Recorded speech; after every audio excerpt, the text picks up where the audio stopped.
Hi there, and welcome again to the Explaining History podcast. And today I'm going to talk a little bit about the return of POWs at the end of the Vietnam War. These were American POWs, mainly US Air Force pilots shot down over North Vietnam, who were returned from 1973 onwards, and the psychological impact this had in America, and the cultural and political meanings that Nixon's administration made of these returned soldiers. Today I'm going to be reading from The Invisible Bridge by Rick Perlstein, which is the third part of a trilogy that goes from the understanding of Barry Goldwater in the early 60s to exploring the rise and fall of Nixon in the late 60s, early 70s. And this, The Invisible Bridge, picks up in the second half of Nixon's story. And it explores the rise of Ronald Reagan in the 1970s, from Governor of California to candidate for the presidency towards the end of the 1970s, when it was clear that Gerald Ford and Jimmy Carter were both unable to heal the great divides and divisions that the Vietnam War had created in American society. Rick Perlstein obviously is not the first commentator to point out there have been many generations of scholars on American history that have made the point that a cultural civil war began in America during the 1960s, mainly based around the Vietnam War and the civil rights movement, and that in many ways this cultural civil war that gave conservatism and liberalism in America such distinctive boundaries, characteristics, outlooks and ideologies is still ongoing, and one only needs to look at the identity politics that are being fought in America right now to see evidence of that. And there's a little kind of snapshot, a microscopic snapshot of these culture wars that can be witnessed in the return of American servicemen in 1973. The returning servicemen were a visual embodiment in the eyes of those who'd opposed the war of the folly of the war, of its illegality, of its sacrifices, of its failings, and to those who saw the war as having been legitimate, the supporters of the Vietnam War, or those who simply viewed themselves as patriotic, whatever the facts. The return of American Air Force pilots and some GIs and Marines was evidence of something good that could be extracted from the Vietnam War, something positive. It was, in the eyes of some, evidence that on some level America hadn't really completely lost the Vietnam War, and that some honour could be salvaged. Rick Perlstein writes, on January the 23rd, 4 days into his second term, which he'd won with the most commanding landslide in US history, President Richard Nixon went on TV to announce, "We've concluded an agreement to end the war and bring peace with honour in Vietnam and South Asia." The Vietnam War was over. Peace with honour, in the phrase the president repeated 6 more times. But it wasn't like 1945, when the end of the war brought a million people downtown to cheer, like Royko, the Chicago Daily Regular guy columnists wrote. Now the president comes on TV, reads his speech, and without a sound the country sets its clock and goes to bed. He was grateful for it. There is nothing to cheer about this time, except that it is over. Mr. Nixon's efforts to inject glory into our involvement were hollow. All he had to say was it is finally over. This is telling. For those Americans who had supported the war, its outcome could not have been conceivably dressed up or presented as anything positive whatsoever. And for those Americans who had always opposed the war, the outcome, the war itself, was a mark of national shame. There were those Americans who were in neither of these camps, who had for many years been unsure about their attitudes to the war. Really, anti-war protests crystallised quite late on in America's involvement in Vietnam. There's a significant number of Americans who exist in that kind of middle ground of opinion. That middle ground of opinion that in the last few years of the war could be swayed either to support far greater and more robust intervention in North Vietnam to dramatically escalate the bombing. Those many Americans who could be convinced of the idea that if the war was to be won at all, it needed to be fought all out in a far greater and more sort of savage way than had ever been envisaged before. And then there were the Americans in the middle camp who shifted more towards a desire not necessarily to see the enemy win, but to either resolve the war as quickly as possible so it was simply over, or to find some kind of compromise, some kind of middle ground, some kind of agreement with North Vietnam that would enable America to exit. And it's that latter group that proved to be larger and more demographically significant in terms of elections than anyone else. This is really why Nixon wins this enormous landslide victory in 1972, November 1972, and was sworn in again for a second term in January 1973, because he'd successfully been to China and pulled off an extraordinary diplomatic coup by meeting Mao, and then later being invited to Moscow as the Russians worried that an American and Chinese friendship might threaten Russia economically and militarily, which certainly it would have done. So Nixon was able to pursue this policy of peace with honour all the time, ratcheting up the pressure on North Vietnam with heavier bombing in order to bring the North Vietnamese to the negotiating table. But it's really getting Mao and Brezhnev on side that is the kind of the magic formula to cutting off arms supplies and logistics supplies to North Vietnam and making the North Vietnamese far more conducive to some sort of deal. What Nixon had hoped for in the negotiations with the North Vietnamese was a deal whereby America withdrew from Vietnam, but the North Vietnamese were content to leave the South as an independent entity.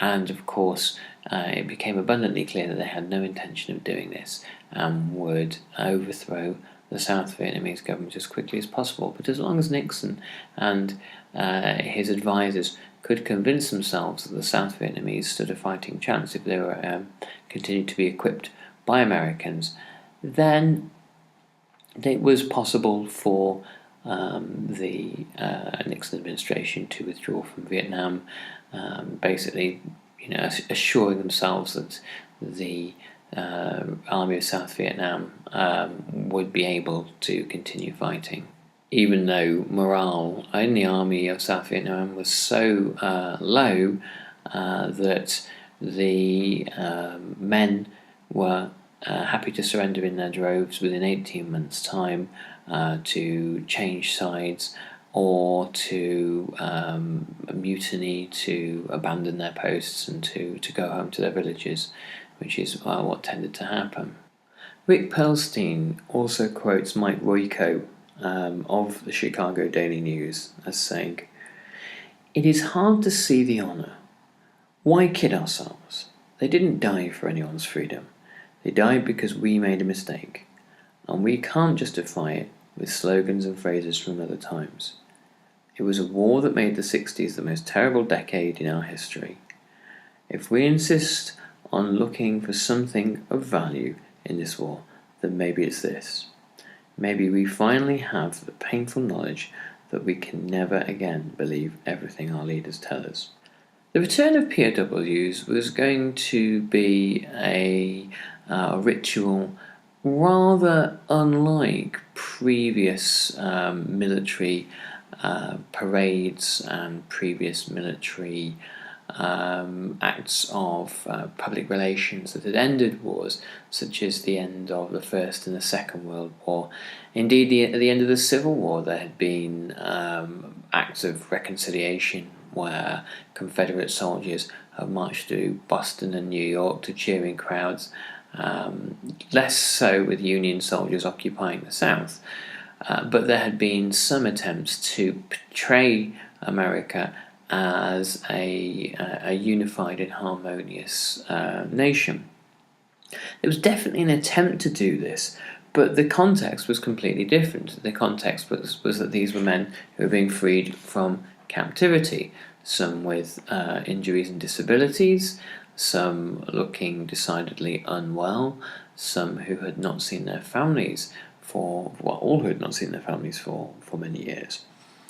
The returning POWs, Secretary of Defense Elliot Richardson told the President, have dramatically launched what the Department of Defense is trying to do to restore the military to its proper position. The President, pleased, agreed. We now have an invaluable opportunity to revise the history of this war. And in that sentence, you capture exactly what Nixon was most interested in doing from 1973 onwards. He was interested in reshaping and recasting the meaning of the Vietnam War from a tragedy to a triumph, or at least a noble endeavour that was fatally undermined by a lack of will, by liberals, intellectuals, journalists, Democrats, and by the people of Vietnam themselves, who clearly didn't have what it took in the eyes of the right-wing commentariat to free themselves from communism. So 20 days after Nixon's speech announcing that the war was over, the Operation Homecoming, the repatriation of POWs, began. It began at Hanoi Airport, and it became a nightly news spectacle as the men were returned in various waves and then flown to Clark Air Base in the Philippines. And what seems abundantly clear is that the media message was very tightly controlled to chime with the ideas that Nixon had put over in his initial speech. These were the idea that men were returning as men who had endured battle but were now in captivity, were now returning to peace with honour, and that each of the public utterances or the majority of public utterances by returned GIs and Air Force flight pilots closely echoed this rhetoric. How much this was mere coincidence and how much this was media management, well, perhaps we'll never know, but certainly very few returning soldiers ever got the opportunity to be off message. From Clark Air Force Base in the Philippines, the next leg of the journey was to Travis Air Force Base in California. The news footage lingered on the food that the men were greeted with. steaks and burgers and chicken thighs and ice cream and pies and all the kind of signifiers of American abundance that the POWs would not have been able to eat during their time in captivity. And again, in public addresses, the POWs frequently referenced God, honour, duty, country. Some men were greeted with bracelets that had their name on them, worn by strangers. These bracelets had been the brainchild of Bob Dornan, who was a right-wing radio host in Orange County, and in 1970 he had created the Salute to the Armed Forces, the Salute to the Armed Forces rally in Los Angeles, which was hosted by Ronald Reagan. He created the idea of bracelets to honour the soldiers who were missing and who were in POW camps, and wearers vowed never to remove the bracelet until the man whose name was stamped on it came home. Of course, people engaged in all sorts of kind of myth-making and superstition about these things, that they imbued them with medicinal healing powers and all that kind of thing that people tend to come up with. But they were also embraced by celebrities. The pop singing duo Sonny and Cher wore these bracelets on their TV show, and there was the talk of, once all the prisoners had been returned home, of melting the bracelets down and making a monument to them on the Mall in Washington DC. Rick Perlstein writes, when Captain John Naismith arrived in his hometown, he was led to a billboard that read, "Hanoi, free John Naismith." He chopped it down with a ceremonial axe. His entire community gathered around as a 53-piece band blared "When Johnny Comes Marching Home." A black POW addressed an undergraduate classroom at a black university in Tennessee. The students examined him as if they'd unearthed a newspaper said, "A member of a nearly extinct sociological species, American Negroes circa 1966. He told them, "We have the greatest country in the world." That made front page news too. One of the most quoted returning warriors was a colonel who noted all the signs reading, "We love you." In a deeper sense, he said, "I think what people are saying is, we love America." Another announced the greatest Vietnam miracle of all, that the POWs had won the Vietnam War. "I want you all to remember that we walked out of Hanoi as winners. We're not coming home with our tails between our legs. We returned with honour."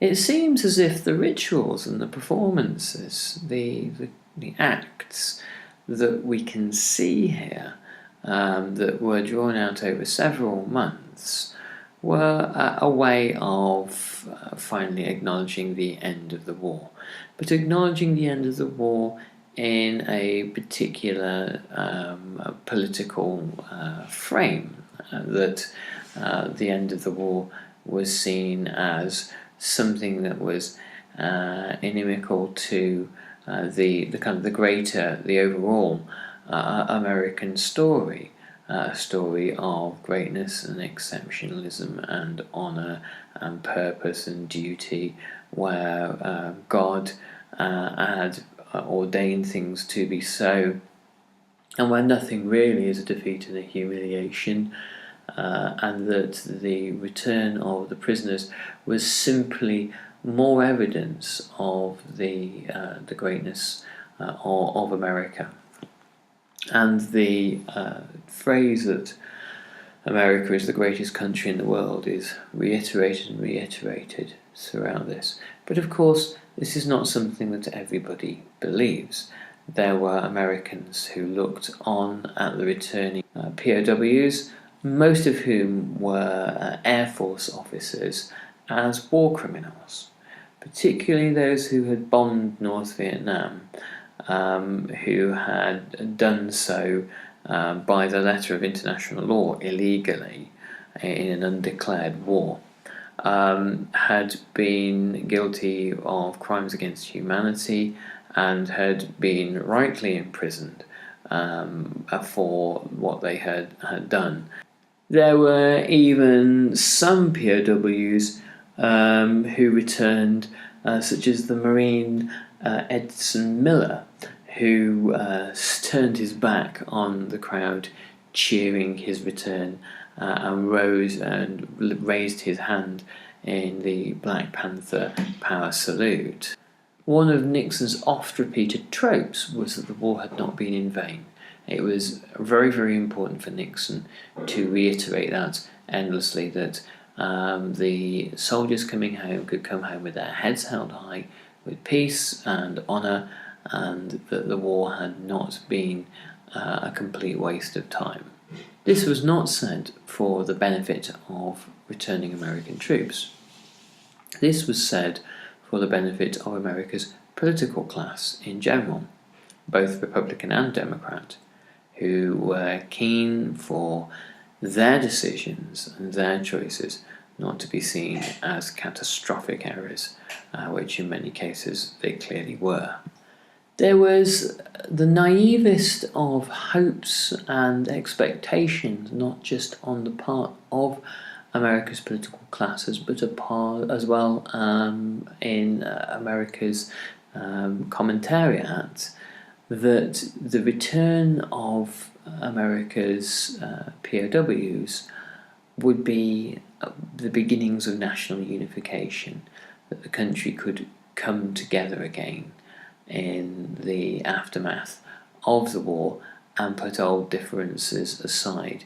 Conservatives and liberals could learn to embrace one another again and to put aside disagreements. This, of course, was fanciful and clearly didn't happen anyway. And part of the reason is that America's divisions run even deeper than simply the Vietnam War. They are divisions of age and demographics. They are divisions of country versus city. They are divisions based around expectations, religion, about an introspective and inward-looking way of seeing the world against a more cosmopolitan and internationalist perspective. And Vietnam was the means by which these divisions become crystallized and become far more kind of pronounced and clear. So these things do not get resolved, if at all, but certainly they didn't get resolved by simply the ritual of returning soldiers. Anyway, I'm going to finish there. I'll be adding some more content tomorrow. Please do tune in. And if you can support us via Patreon at all, there's a link that goes with this audio, and all contributions gratefully accepted. Thanks very much. All the best. Bye-bye.